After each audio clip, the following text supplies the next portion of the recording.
আজকে হচ্ছে sisters day আর আমি আমার বোনের জন্য অনেক ইন্টারেস্টিং একটা গিফট এনেছি। সো এবার চলেন যে দেখি আমার বোনের রিঅ্যাকশনটা কেমন। আনিফা একটু এখানে আসবে। আনিফা বলো, তুমি একটু চোখটা বন্ধ করো। সো এই নাও, হ্যাপি সিস্টার্স ডে। এটা আমার? ইয়েস, এটা তোমার জন্য। থ্যাংক ইউ আপু। ওয়েলকাম। তুমি কি খুশি হয়েছো? অনেক বেশি খুশি, এটা আমি অনেক দিন ধরে চাচ্ছিলাম। ওকে, দাঁড়াও আপু, তুমি যখন আমাকে দিয়েছো, আজকে তো আমাদের দুইজনের সিস্টার ডে না, তার জন্য এই তিনটা তোমাদের জন্য। Thank you.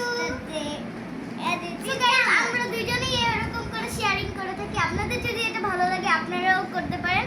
মানে আমাদের এই জিনিসটা মানে আমরা সিস্টার্স ডে এইভাবেই পালন করলাম। তো আজকের মতো এখান থেকে বাই।